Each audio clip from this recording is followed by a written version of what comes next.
కారణం ఏంటి? Good evening Srihari. ఏదైతే ఈ కేంద్ర దర్యాప్తు సంస్థ ఎన్ఫోర్స్మెంట్ డైరెక్టరేట్ ఇటీవల ఏదైతే కోల్ స్మగ్లింగ్ సంబంధించి ఈ ఆ యొక్క కేసుకు సంబంధించినటువంటి మనీ లాండరింగ్ కేసుకు సంబంధించే ఈ యొక్క ఐపాక్ అధినేత, ఐపాక్ చీఫ్ అయినటువంటి ప్రదీప్ జైన్ నివాసంతో పాటు 10 చోట్ల ఈ యొక్క దాడులు ఈరోజు కోల్కతాలో చేశారు. కీలక వ్యక్తుల నివాసాల్లో కూడా ఈ రైడ్స్ జరిగింది. అయితే ఈ రైడ్స్ సమయంలో పశ్చిమ బెంగాల్ ముఖ్యమంత్రి మమతా బెనర్జీ కూడా స్వయంగా అక్కడ చేరుకొని ఈడీ అధికారులు పనిని అడ్డుకున్నారంటూ, డాక్యుమెంట్లు కూడా తీసుకెళ్లకుండా కూడా అడ్డుకున్నారంటూ ఇప్పుడు ఈడీ అధికారికంగా ఆరోపిస్తుంది. ఈ మేరకు కలకత్తా హైకోర్టును కూడా ఇప్పుడు ఈడీ ఆశ్రయించింది. అయితే మమతా బెనర్జీ చెబుతున్నట్టు మాట ఏంటంటే ఇది పూర్తిగా రాజకీయ వేధింపులకు సంబంధించినటువంటి కేసు. తమ పార్టీకి సంబంధించినటువంటి రహస్యమైనటువంటి డేటా, వ్యూహాలు ఇవన్నీ కూడా తీసుకెళ్లే ప్రయత్నం చేస్తున్నారు. బీజేపీ కేంద్ర ప్రభుత్వ ఆదేశాలతోనే ఈ యొక్క ఈడీ పనిచేస్తుందని తీవ్రంగా ఆరోపించినటువంటి పరిస్థితి.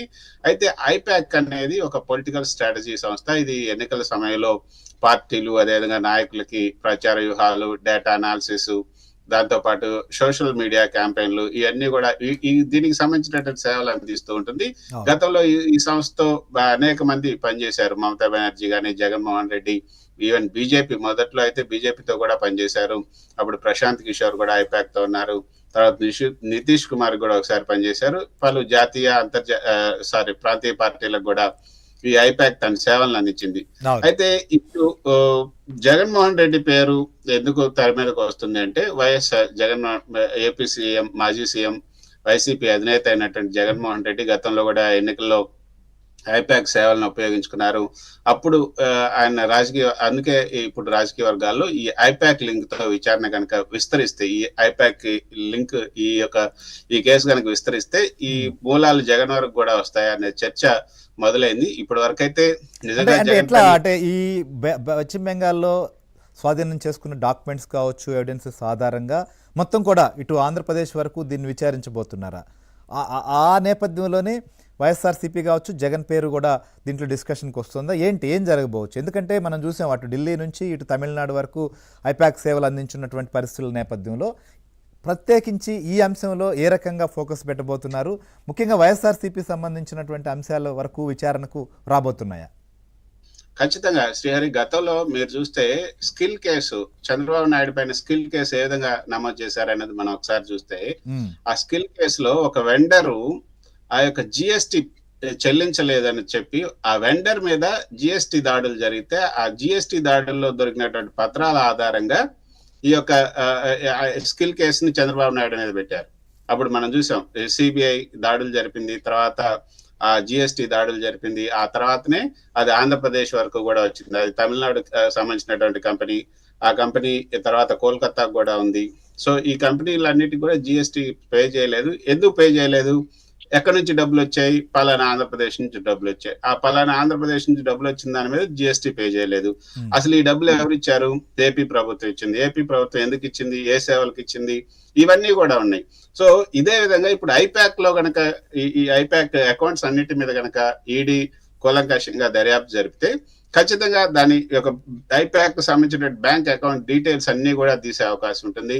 అయితే ఇప్పటి వరకు కూడా జగన్ మీద లేదు, కానీ జగన్ లేదా వైసీపీ మీద ఐపాక్ అంశంలో ఇప్పుడు ఈడీ ఎలాంటి నోటీసులు, రైట్స్ ఈ కేసులు కూడా ఏమి ఇవ్వలేదు. కానీ ఇప్పుడు కేవలం స్మగ్లింగ్, మనీ లాండరింగ్ కేసుకు సంబంధించి మాత్రమే ఇది చేస్తుంది. రాజకీయ పార్టీలు మరి లక్ష్యంగా ఉందో లేదో తెలియదు. కాకపోతే ఒకవేళ ఇది విస్తరిస్తే మాత్రం ఖచ్చితంగా ఇది జగన్మోహన్ రెడ్డి వరకు కూడా వెళ్ళే అవకాశం ఉంది. ఎందుకంటే కేంద్ర దర్యాప్తు సంస్థలు మనం చూస్తున్న ప్రతిపక్ష పాలిత రాష్ట్రాల్లో ఎన్నికల సమయాల్లో యాక్టివ్ గా అవుతూ ఉంటాయి. తర్వాత ఇలాంటి కేసులు రాజకీయంగా అనేక అనుమానాలు కూడా దారితీస్తున్నాయి.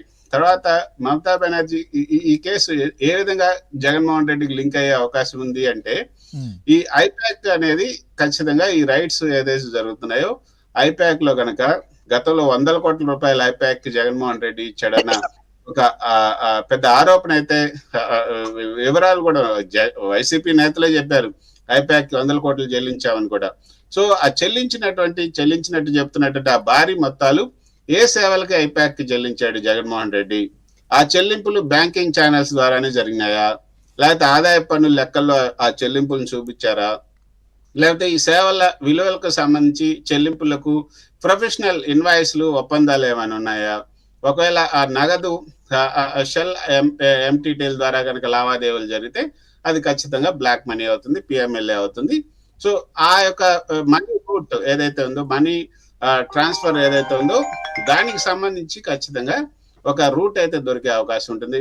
Prevention of money laundering act PMLA కింద దర్యాప్తు జరిగితే అధికారులు సాధారణంగా పరిశీలించేది ఏంటంటే మనీ ట్రయల్, ఈ సోర్స్ ఆఫ్ ఫండ్స్, డబ్బు యొక్క మూలం చట్టబద్ధమైందా, తర్వాత లేయరింగ్, మధ్యలో షెల్ కంపెనీలు ఏమైనా లే చేశారా, మూడో వ్యక్తులు ఎవరైనా ఉన్నారా, ఈ యూజ్ ఆఫ్ క్యాష్, అధిక నగదు లావాదేవీలు ఎట్లా ఉన్నాయి, తర్వాత బుక్స్ అండ్ డిస్క్లోజర్స్, ఏదైతే ట్యాక్స్ రిటర్న్స్ లో పూర్తి వివరాలు ఉన్నాయా, సర్వీసెస్ రెండెడ్, ఏ సేవలు నిజంగా అందించబడినటువంటి ఆధారాలు ఉన్నాయా, ఇవన్నీ కూడా ఈ యొక్క అక్రమ లింకులు కనుక నిర్ధారణ అయితే ఒకవేళ ఈ జగన్ పైన ఖచ్చితంగా చర్యలు తీసుకునే అవకాశాలు ఉంటాయి. ఈ అక్రమ లింకుల్ని ఎస్టాబ్లిష్ చేయాలంటే ఈ రోజు ఐపాక్ సంస్థ మీద దాడి చేశారో, ఏదైతే దాడి చేశారో దానికి సంబంధించినటువంటి ఆ అకౌంట్స్ లో ఖచ్చితంగా జగన్మోహన్ రెడ్డి లావాదేవీలు కూడా ఉన్నట్లు మనకు ఈడీ వర్గాల నుంచి అందుతున్నట్టు సమాచారం. ఖచ్చితంగా ఇది అక్కడ కూడా వెళ్ళే అవకాశం ఉంది.